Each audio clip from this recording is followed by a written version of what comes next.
To survive, she played her role obediently, avoiding conflict and staying as inconspicuous as possible. However, her fragile peace didn't last long. A formal invitation shattered the calm. Her uncle, Zhao Wei, a senior official, had invited her to a birthday banquet. After her father and brother's deaths in battle, she'd been taken in by Zhao Wei, only to be offered up to Ningin against her will. The mere thought of her uncle filled her with disgust, and attending his celebration seemed unbearable. Then, another letter slipped out. The handwriting was unmistakable. It belonged to her childhood sweetheart, Xueteng. But instead of joy, panic overtook her. Heart racing, Yuling quickly burned the letter, as if its very existence were a threat she couldn't afford. When she learned that Ningin had gone to the palace to deal with some matters, Yuling instructed her maid, Hu Tao, to deliver a gift to the Zhao residence. While Hu Tao attended to the formalities, Yuling found a quiet spot in the Zhao family's back garden to drink tea in solitude. Her peace was interrupted when a man approached briskly. As Yuling turned her head, she froze in shock. It was Xueteng, her childhood friend. He looked much thinner than she remembered, worn down by the 2 years they had spent apart. "You've suffered so much, little sister," he said, his voice tinged with sorrow. But Yuling's face grew solemn. "Brother Teng, I'm doing well now," she replied firmly. "I came today to warn you not to do anything foolish." Xueteng mistook her resolve for fear, and his heart ached even more. "That monstrous regent, Ningin, murdered your father. He's a heartless tyrant who deserves to die. The general's family is gone, and only we remain. I need you to hold on until my plan succeeds." Yuling flinched, shaken by his words. "You've forgotten how Ningin became the regent through rivers of blood and mountains of corpses, haven't you?" she shot back. Her body stiffened as terror filled her eyes. Before Xueteng could respond, a chilling voice interrupted them. "Well, what a touching reunion." Yuling turned to see the person she feared most, Ningin, standing behind them, his expression eerily calm, with a faint smile that sent shivers down her spine. Ningin stepped forward. "Yuling, be a good girl and kneel." Panic overtook her, but just as she was about to comply, Xueteng grabbed her arm. "Don't kneel to this madman," he said through gritted teeth. Ningin's eyes narrowed, a dangerous glint flashing in them, a sure sign of his rising anger. His lips curled into a smile that made Yuling's blood run cold. "Impressive, Xueteng." "Such courage," he said mockingly, his tone as sharp as a blade. That smile, it was the same one he wore before committing atrocities, and Yuling knew it too well. Ningin gave the order without hesitation. "Take them back." That night, the regent's manner was as ominous as ever. The servants whispered among themselves about Yuling's fate, predicting she wouldn't live to see another dawn. Later, Yuling found herself confined to her quarters, isolated and powerless. As the night deepened, despair crept in. Xueteng's whereabouts were unknown, and rumors hinted at a grim fate. Alone in her prison, Yuling made a silent vow: no matter what it took, whether through submission or cunning, she would survive the night, even if it meant sacrificing everything she had left. The door creaked open, and the air grew thick with the metallic scent of blood as Ningin entered the room. Yuling's heart pounded as she caught a glimpse of the crimson stains on his hands. She didn't need to guess whose blood it was, her unease deepened. Ningin calmly sat on the bed, wiping his hands clean. Yuling swallowed her fear and tried to compose herself. Gathering her courage, she knelt beside him. "Your Highness, I was wrong," she said softly. Ningin's expression softened slightly as he studied her. "Oh? And what exactly are you apologizing for?" he asked, his voice deceptively gentle. "I overstepped by meeting with my sworn brother," Yuling replied, her tone cautious. Ningin chuckled darkly. "Interesting. I heard that you and Xueteng were once betrothed. Childhood sweethearts, weren't you? So, was your meeting today truly innocent, or were you clinging to old ties?" Before she could respond, his hand struck the back of her neck, making her freeze. His voice turned icy as he leaned closer. "Should I turn you both into star-crossed lovers who meet their tragic end?" Yuling knew she had to act quickly if she wanted to survive. Forcing herself to remain calm, she removed her outer robe and leaned toward him, pressing her lips to his in an act of desperation. Ningin didn't push her away, but instead grabbed her chin, his grip firm. "Smile," he commanded, his tone leaving no room for disobedience. Yuling forced a trembling smile, though it looked more like a grimace. Only then did Ningin release her, his twisted satisfaction evident. Suddenly, a sharp pain shot through her abdomen, causing her to wince. "How bold of you to think you can manipulate me," Ningin sneered, his words laced with mockery. The ache in Yuling's stomach grew unbearable, and she clenched her fists to endure it. The once proud daughter of the general's household now found herself in such a pitiful state, a shadow of her former self. Despite the humiliation, she summoned the strength to shove his hand away. But Ningin grabbed her wrist tightly, pulling her back. "Do you hate me now?" he taunted, his smirk widening. Too late for that. Just as Ningin was about to take the final step, a sharp pain in Yuling's stomach made her thrash around wildly. In her panic, her foot landed squarely on a rather sensitive spot. Ningin's face darkened instantly, and before she could react, his hand closed around her throat. The pain in her abdomen surged, her vision went black, and she slipped into unconsciousness. Yuling never imagined this would be the end. Floating in a strange limbo, she couldn't comprehend how her life had been snuffed out so suddenly. Did she really just die of fright because of Ningin? Ridiculous. The kind of ridiculousness that's so absurd, it might as well have knocked on the door and walked right in. Even in death, there was no peace. No proper funeral rites, no quiet rest, just 2 days of her lifeless body lying on an ice-cold slab. Her spirit roamed restlessly, watching Ningin from the shadows. "Hey, psycho, the least you could do is bury me already. Let me reincarnate and move on," she fumed. On the 3rd day after her death, Ningin stormed into Zhao Wei's residence. He didn't waste time on pleasantries, walking in and rattling off a laundry list of accusations. By the end, he had everyone in the Zhao household detained, dogs included. Watching from the sidelines, Yuling's cousin nearly fainted from fear. Ningin, however, found her terror amusing, a twisted smile creeping across his face. "You remind me of someone," he murmured, his tone heavy with hidden meaning. He did kill her cousin, but the way he emphasized someone hinted at something darker. The poor woman thought there might be a sliver of hope for her survival, but Ningin swiftly dashed that illusion. Without warning, he pulled out a knife and marred her face beyond recognition. For her, it was worse than death. If that weren't enough, he condemned her to serve in the frontier army camps, a fate crueler than anything she could have imagined. Even suicide wasn't an option, Ningin made sure of that. "Take care of her," he ordered. "I want her to live. Suffering is part of the punishment." Yuling, observing all this, was dumbfounded. All this cruelty, for what? Because the poor woman happened to resemble someone Ningin hated? And then came the 5th day. Ningin exiled every single member of the Yu family's extended lineage. No one was spared. Seriously? Yuling's spirit seethed. This guy isn't just ruthless, he's downright sadistic. Yuling was completely numb.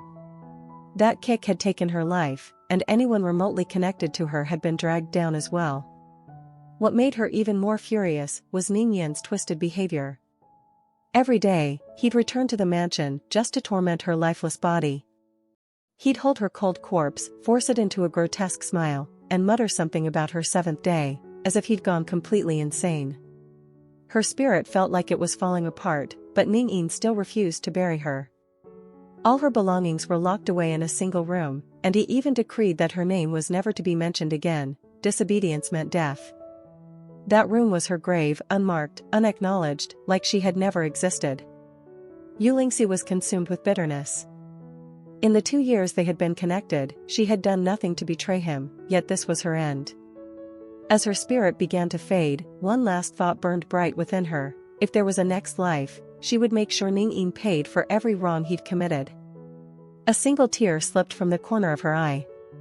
When she opened them again, she found herself crying in the quiet bedroom of the general's estate. In the mirror, her delicate, youthful face stared back at her. It was her 15-year-old self. She pinched her palm, the slight sting confirming this wasn't a dream. Her heart ached with both disbelief and joy. Overwhelmed, she rushed to her parents' room. But just as she approached, she overheard them discussing her father's impending departure for battle. Joy turned to dread in an instant. She knew this was the campaign that would lead to his betrayal and the family's downfall. If her father didn't go north, their family wouldn't crumble, and she wouldn't end up dead on Ningin's bed. "Sue, your illness just passed, why are you out in the wind?" her mother's soft, familiar voice called out, using her childhood nickname. Tears streamed down Yuling's face as she hugged her mother tightly, unable to let go. Her mother comforted her gently while her father poked fun at her, teasing, "You're too old to cry like this, Sue. The older you get, the clingier you are." Yuling puffed her cheeks in frustration, desperately trying to convince her father not to head north with her brother. "Dad, can't you stay behind?" she pleaded. Her father only shook his head with a sigh. "Sue, it's the Emperor's decree. How could I disobey such an order?" Yuling's heart sank. The imperial decree meant there was no way to change his mind. But why, of all the capable generals in court, did the Emperor specifically choose her father and brother for such a minor rebellion? It didn't sit right with her. Her father, a proud warrior, would never shirk his duty to the country. How could he take advice from his 15-year-old daughter? Blinking back tears, she inhaled deeply and forced herself to think. If she couldn't convince her father, then she had to find another way to keep him from falling into the trap she knew awaited. Back in her room, an idea crept into her mind, though it made her shiver just thinking about it. There was one person who might help. That lunatic. She slapped her cheek to shake off the thought. "Stop it, Yuling. Why would you think of that person now?" Trying to distract herself, she grabbed a piece of fruit from the table, but a servant quickly stopped her. Right, at 15, she was practically living off medicine, weak and sickly.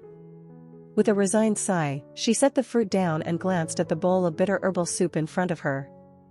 Then, a spark of realization struck.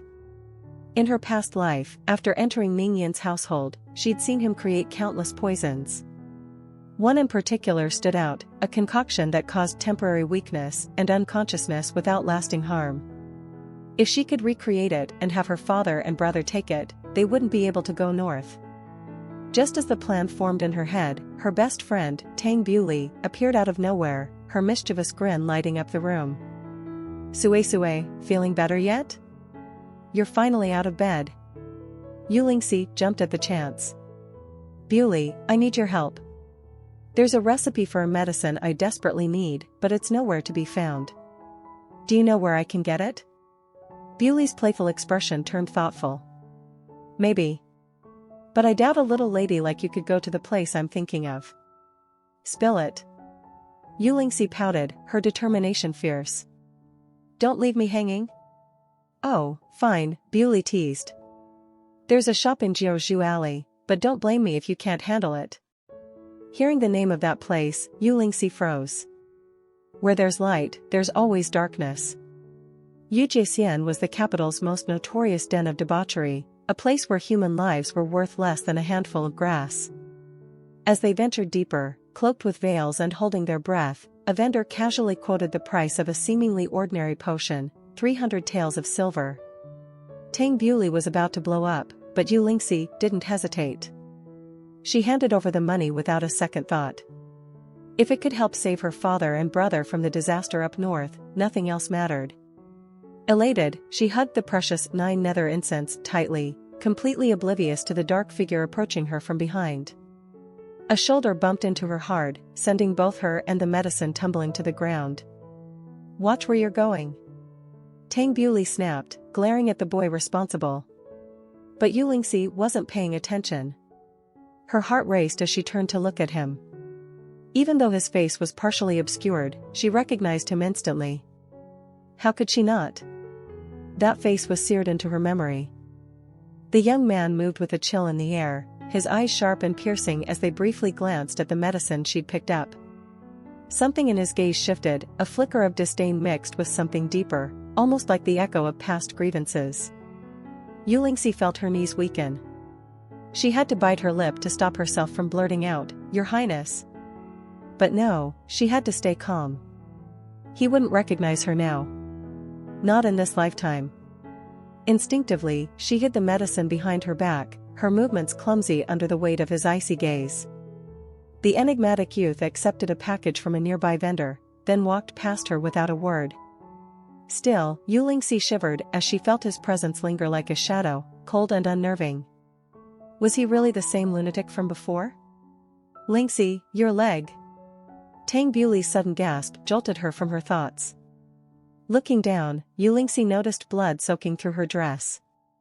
Her mind flashed back to when the boy had bumped into her. Could it be his blood? A wave of unease washed over her. "Buli, hold on to this for me," she said, handing over the medicine. As she pieced things together, a chilling thought struck her. Could it be that during those missing years, the years when the lunatic had vanished without a trace, he had been here all along, hiding in the shadows of this cursed place? Yet now, when she tried to follow him, he was already gone, disappearing like a ghost into the night. Yuling looked up at the towering building in front of her. Above the entrance, 3 bold characters spelled out "Arena." She took a step toward the door, but a guard stopped her in her tracks. Unsettled, she glanced back. Qingxiao had silently trailed behind her for safety, and after hearing the explanation, she understood why. This place wasn't meant for someone like her. It was a blood-soaked battleground where human slaves, raised and kept by the powerful, were forced to fight for sport. Her mind flickered to the image of him, that crazed, blood-streaked figure she'd encountered before. No wonder his clothes were always stained with blood. This was where he spent his time. A place like this fit his reckless, self-indulgent nature perfectly. She clenched her fists, suppressing the urge to confront him. Just as she turned to leave, a loud, angry shout caught her attention. "Stop running, you brat!" The voice came from nearby, drawing Yuling's gaze. What she saw froze her in place. A hulking man was brutally kicking and punching a young boy. The boy's body was covered in cuts and bruises, yet he didn't fight back. Instead, he clutched his arms around his chest, enduring the assault silently. "Let him be," the obese man barked. "Step back, he's got a fight coming up in the arena." The hulking man added another insult, "You bastard, kneel down." Yuling watched in shock as the boy, his face bloodied and pale, managed to force a smile in response, bowing his head like a beaten dog. What happened next was even more horrifying. That grotesquely obese man, with the smugness of a tyrant, stepped onto the boy's back as if he were nothing more than a footstool. The boy's body trembled under the weight, and his face twisted in agony. His blindfold snapped off, revealing his face. Yuling's breath caught. Her last shred of denial shattered into pieces. It was him. The once proud and untouchable lunatic, draped in royal purple robes, the man who could decide life and death with a smirk, the same man who had become a legend of terror over the past 3 years. And now? He was crawling in the dirt, being treated like an animal. Her chest tightened with an unexpected pang of sympathy. Why, she thought, shaken. But now wasn't the time to dwell on it. She had more pressing matters to deal with. Returning to the Yu family estate, she carefully prepared a pot of ginger tea and personally delivered it to her father and brother. "Drink this right away," she urged them, her voice unsteady. As Yuling handed the bowl of ginger tea to her father, he raised it to his lips but paused just before taking a sip. "You make a good point," he said to someone nearby. "We'll visit the military camp tonight." "Dad. Can't this wait until later?" Yuling interjected, feigning a worried tone. "If you don't drink it now, it might go to waste." Then, with a playful smile, she added, "The tea might be a little bland. Should I add some chili powder to help you and brother sweat it out?" Her father and brother froze, their expressions shifting from surprise to mild alarm. Clearly, they'd learned to take her threats seriously after experiencing her creative use of chili powder before. Without another word, they gulped the ginger tea down in one go, their actions almost comical. Suppressing her laughter nearly made Yuling's chest ache. Still, her plan was working.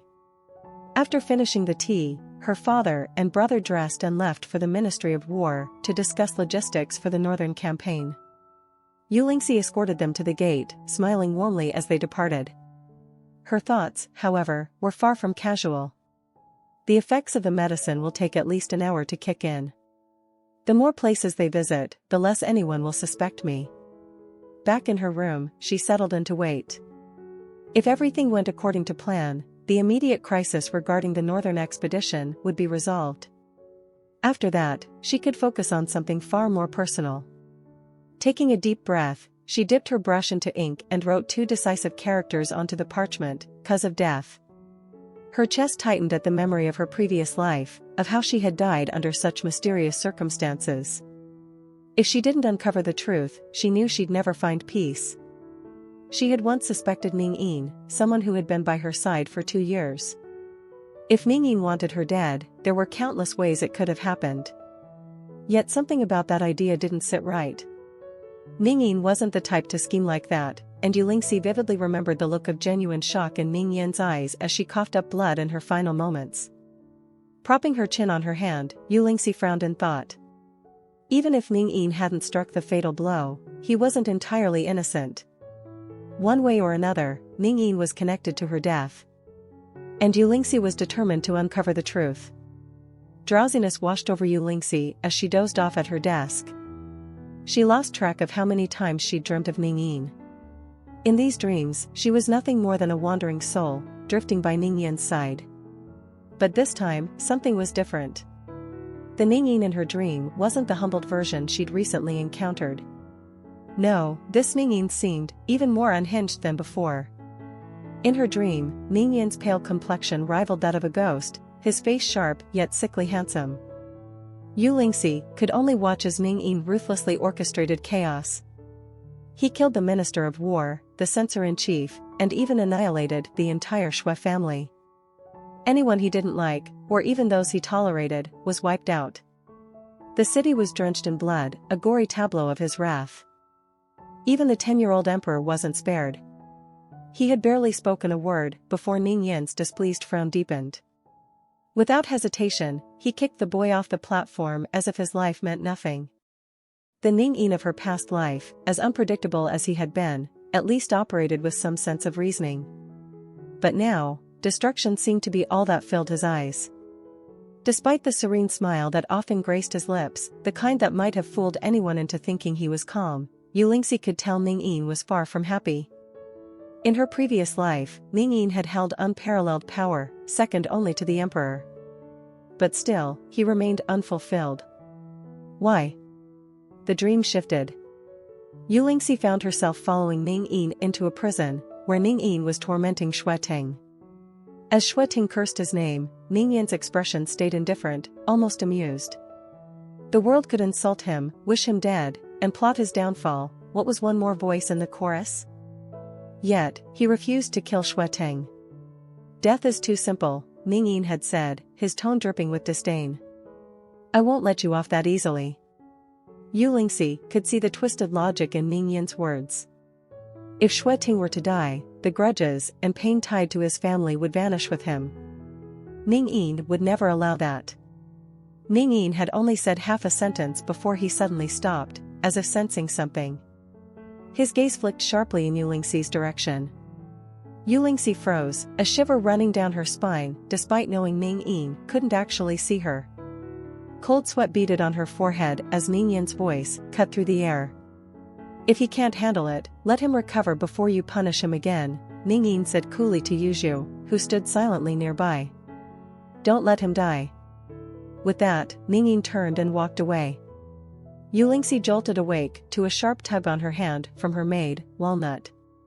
She blinked in confusion, only to hear the chaotic news. Her father and brother had both fallen gravely ill with a sudden fever and dizziness that left them unable to stand.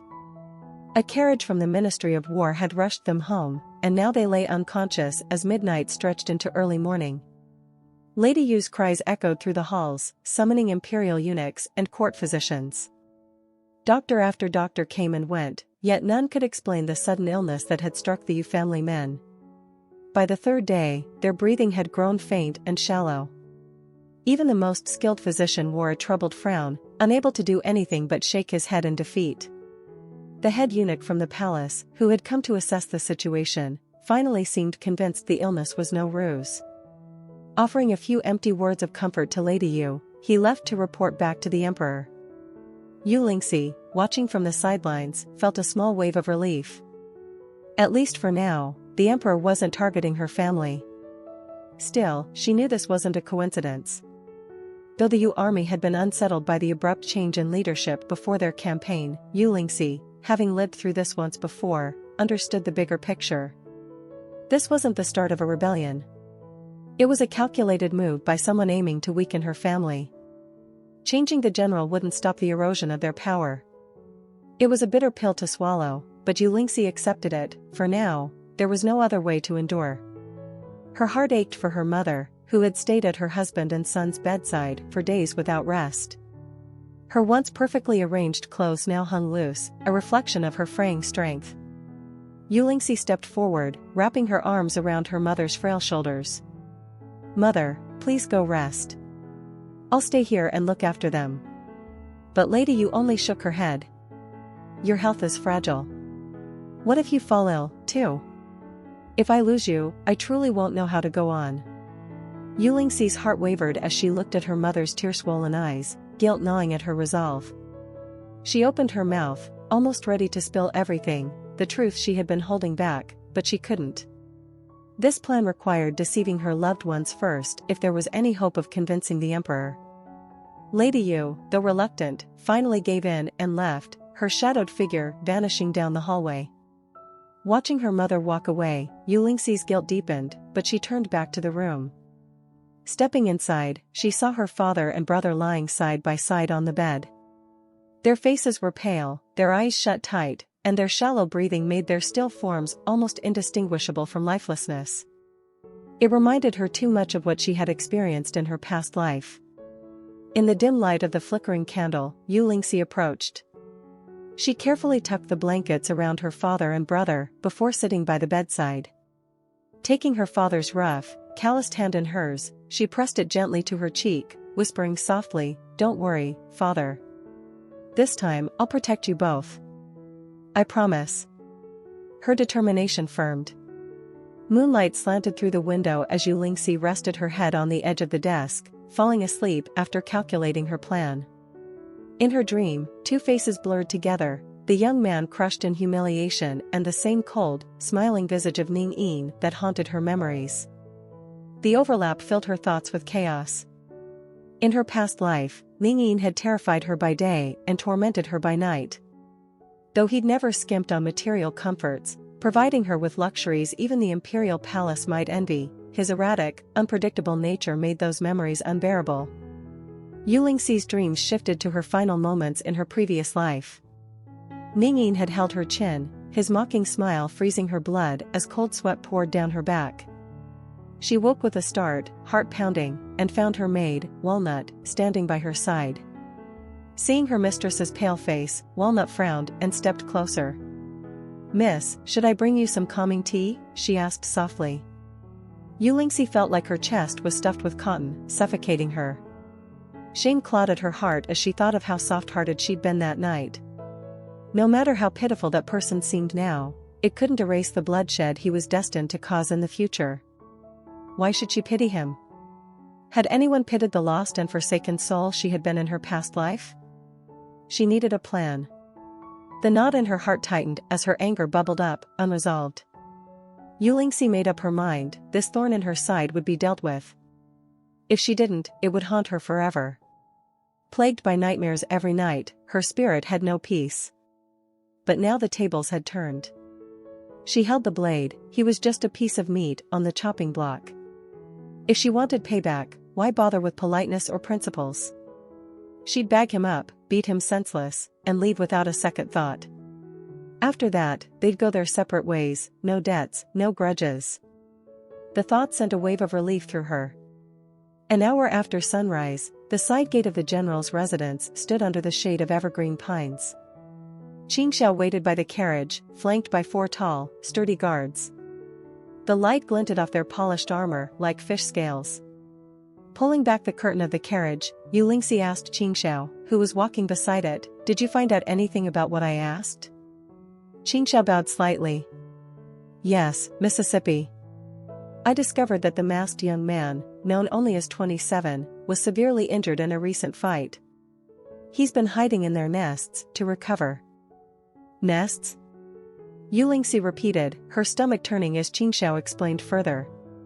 "Because they're treated as scum by society, people call their homes nests, as if they're nothing but vermin." Suppressing her discomfort, Yuling lowered the curtain and said nothing more.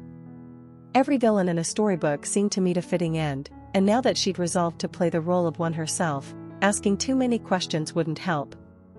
The carriage hurtled forward, cutting through the streets like a sharp blade. The suffocating scent of perfume in the air gradually gave way to something darker, an eerie, decaying stench that made her skin crawl. The carriage finally stopped. Qingxiao's voice came from outside. "Miss, the hideout is just ahead. For your safety, the carriage can't go any further." Hearing this, Yuling lifted the carriage curtain for a better look. Through the gauzy veil of her bonnet, she glanced around and immediately frowned. What kind of wretched place was this? Dirty stone steps stretched downward into a cold, underground dungeon. All around her were crumbling walls and stagnant pools of filthy water. Rats and insects scurried freely, and within the squat, prison-like shacks were ragged men with dull, feral eyes. Each one looked more dangerous than the last, as if they'd been hardened by a life where they were nothing more than tools for the entertainment of the rich and powerful. Yuling sucked in a sharp breath. Even the most destitute slum in the western part of Luoyang was less bleak and rotten than this. Qingxiao, who had scouted the area in advance, was already prepared. They didn't have to wait long before a thin, shadowy figure emerged from the direction of the black market. As the figure moved, the darkness slowly slid away, revealing a familiar face concealed by a green-black mask and a cloak of dark velvet. It was him, Ningin. Yuling peeked out from behind the carriage curtain, her grip tightening on the small riding whip in her hand. She waited, her breath caught, ready to give the signal for the guards to ambush and bag him when he got closer.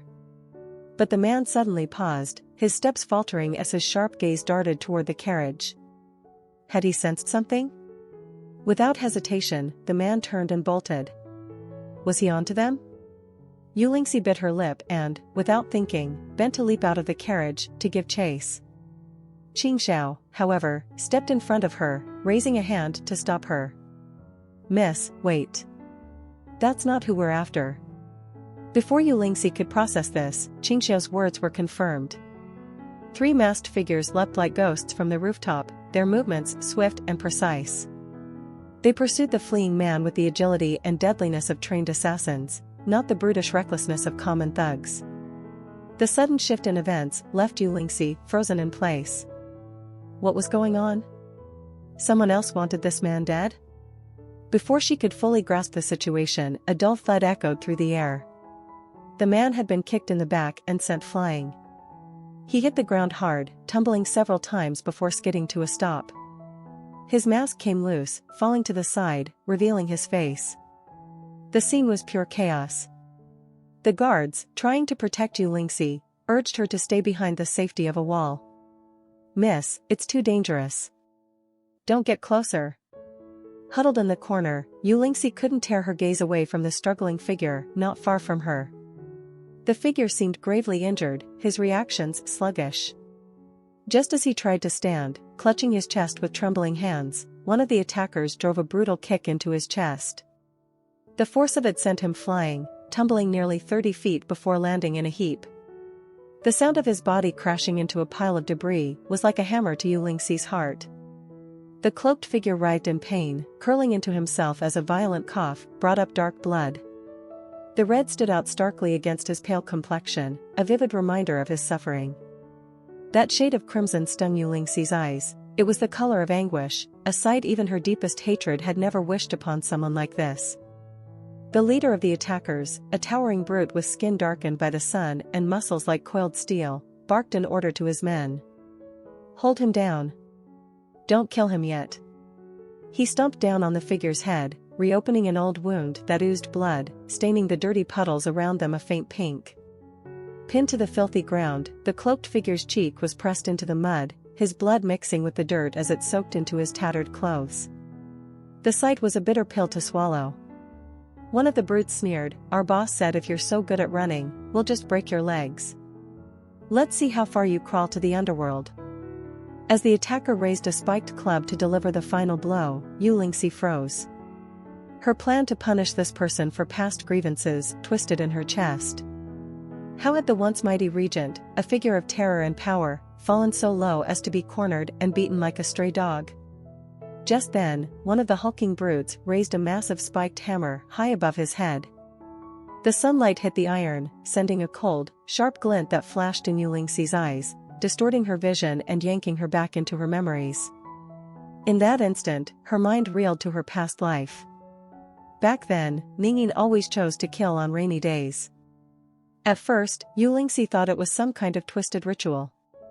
It wasn't until much later that she realized it was simply because the pain from his old leg injury became unbearable when it rained. Her chest tightened.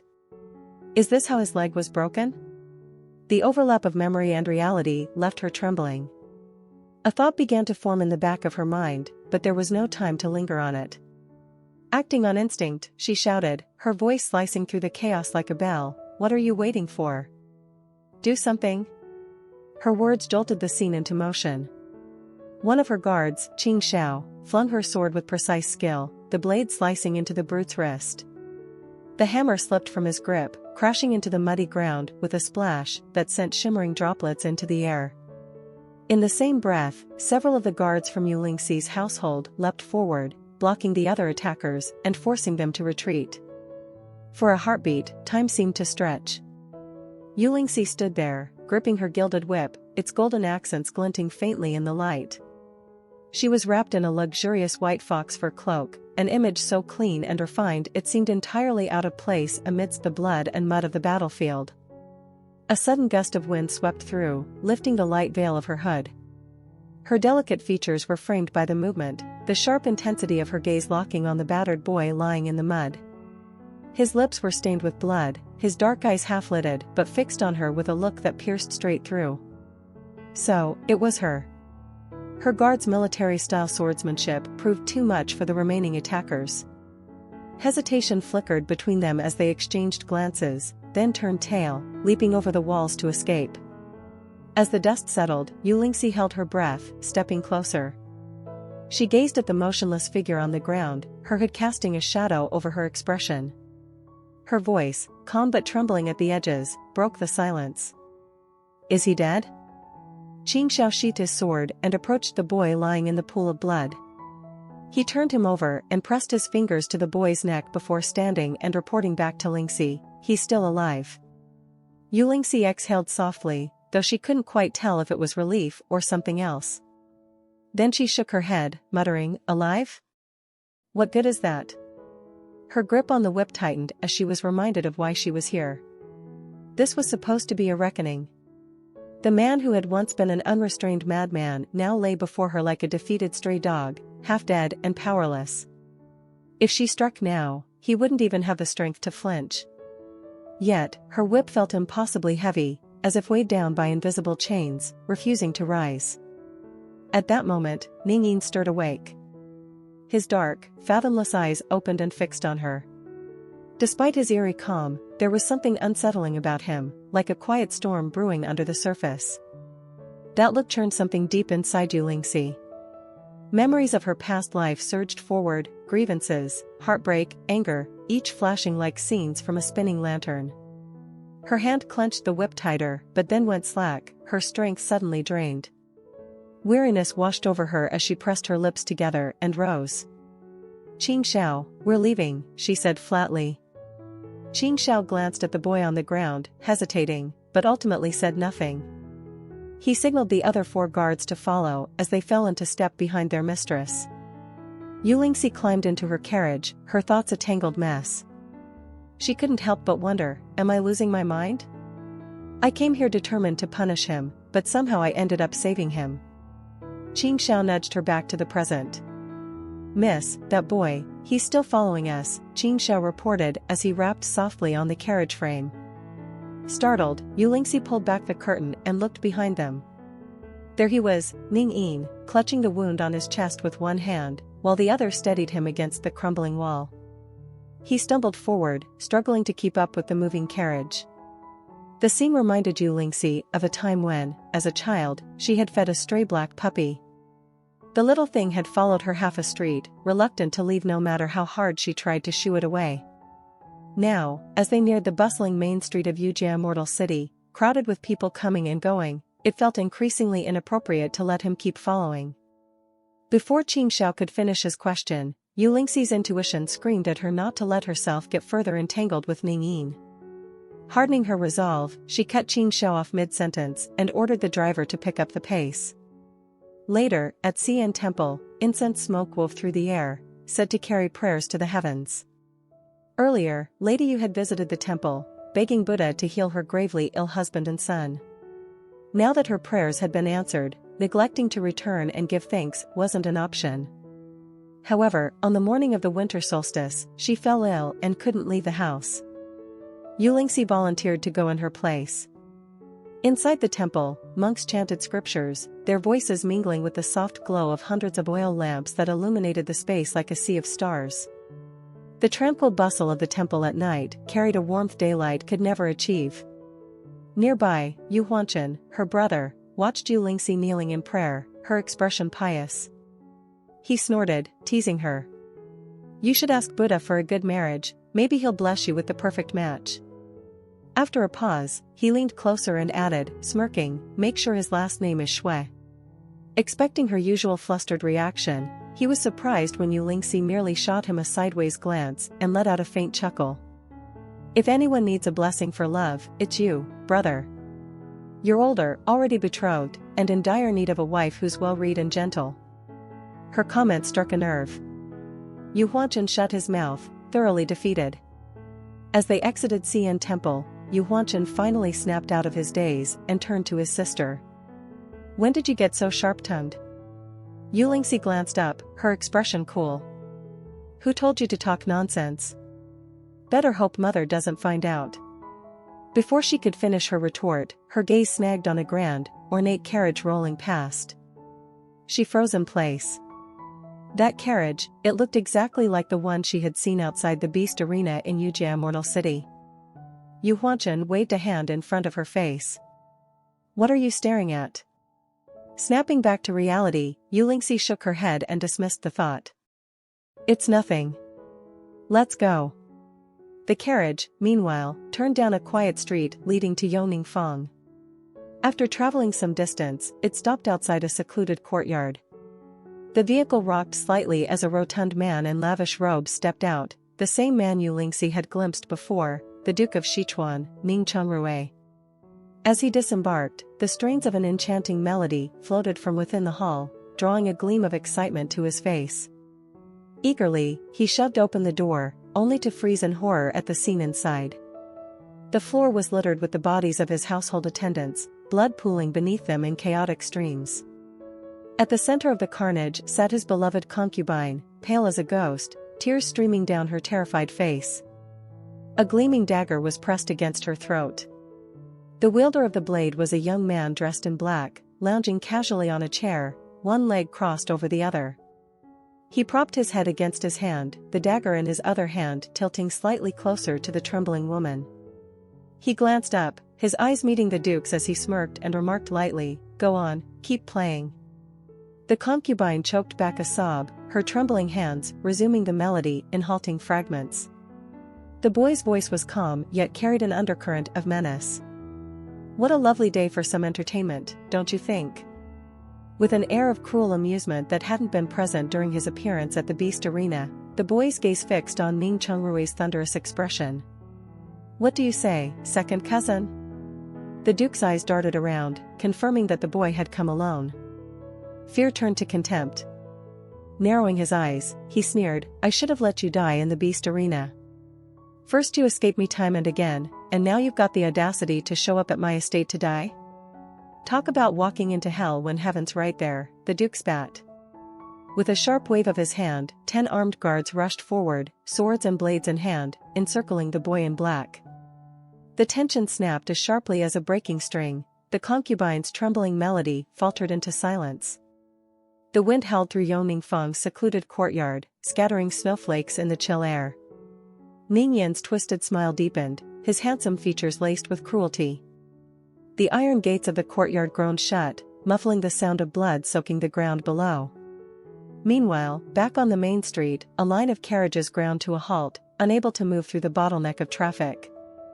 Yuling brushed aside the curtain of her own carriage, her gaze lingering on the bustling street. She forced herself not to dwell on that plump, ugly face that had radiated malice just moments before. A sharp breeze swept inside, sending a chill through her. Yu Huanchen, ever attentive, draped her cloak over her shoulders. "What's gotten into you? You've been jumpy all day." Snapping out of her thoughts, Yuling shook her head. "It's nothing," she replied softly, a faint smile forming. "I'm just glad you and Dad are awake." Yu Huanchen's heart sank slightly at her evasive tone. He ruffled her hair and tried to change the subject. "So, did you make a wish just now? For a good husband, maybe?" Yuling glared at him in mock annoyance. "No, of course not. I was praying for Mother, obviously." But the rest of her words stayed locked in her heart. In this lifetime, she didn't dare hope for romance. All she wished for was to mend the regrets of her past life. As the night deepened, a mysterious figure loomed in the shadows of the Yongningfeng courtyard. Ningin nudged a lifeless body with his boot, then bent to yank a metal pendant from its neck.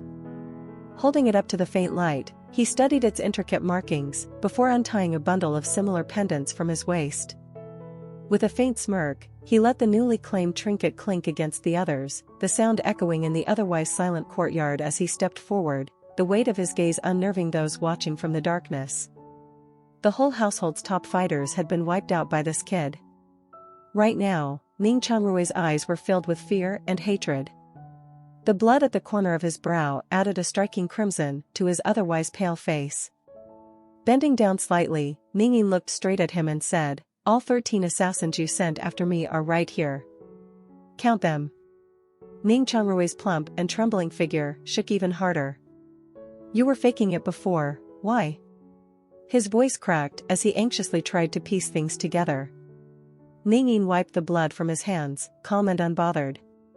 "Why was someone as skilled as me so easily tormented by you before?" He smirked, as if recalling something amusing. "Hiding my strength, of course. How else would I catch all you big fish in one net?" He flicked a glance his way. "Fishing takes patience, doesn't it?" Ning Changrui's eyes widened in realization. Everything made sense now. This seemingly weak prey had been the deadliest hunter all along. No, it wasn't me," he stammered, barely managing to spit out the words. Desperate to explain, his voice quivered. Ningin gently patted his face, cutting him off. "Oh, I know. You're too stupid and impulsive to be the mastermind. You're nothing more than a pawn, a weapon in someone else's hand." With that, he turned and walked toward the blood-stained guqin sitting nearby. His slender fingers brushed over the strings, plucking out a few soft notes. "But none of that really matters. I'm here to kill you all tonight." Ning Changrui's regret deepened. His voice trembled as he pleaded, "If you know I'm not the one behind it, then let me go. I can pretend this never happened." "Sure," Ningin said lightly, still playing with the strings.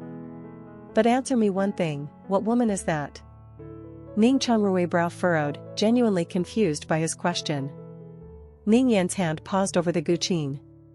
He stepped closer, eyes narrowing. "At the black market, she had the formula only I should have known. At the hideout, she appeared just when I was ambushed. Don't tell me that's just a coincidence." Ningyan's foot came down hard, snapping Ning Changrui's shin with a sickening crack. His scream echoed through the room, his flabby body trembling uncontrollably. Tears streamed down his face as he sobbed, "I swear, I really don't know anything." He paused, watching him carefully. His panic didn't seem fake. The secret formula for 9 Serenity's fragrance, he had never told a soul. Could that woman's appearance truly have been a coincidence? Ningin casually lifted a candlestick from a hidden compartment, smiling faintly at him. This is the ending I've chosen for you, dear cousin. Do you like it? Ning Changrui's murky eyes flickered with confusion and disbelief, but the haze didn't last long. It didn't take much for him to understand Ningin's intention. The Duke of Sichuan's estate had rebelled. The slaves turned against their master, a desperate betrayal that ended in mutual destruction. The flickering candlelight cast shadows over his sharp, delicate features, but to Changrui, he might as well have been a demon. He trembled under his gaze, his despair laid bare. Ningin savored the fear in his eyes for a moment longer. Then, as Changrui's panicked wails filled the room, he let the candlestick slip from his fingers.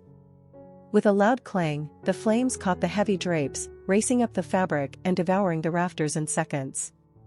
The inferno roared, the searing heat distorting his smile into something almost grotesque. Ningin strolled out into the courtyard, stretching lazily as he glanced at the sky. Tiny white flakes drifted down from the heavens.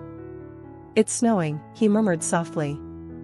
"Snow is good, it can bury all the filth." Before he could finish, a violent cough racked his body.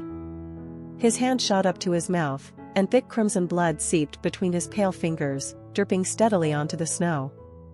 The bright red stood out starkly against the white, deeper and more vivid than the raging fire behind him.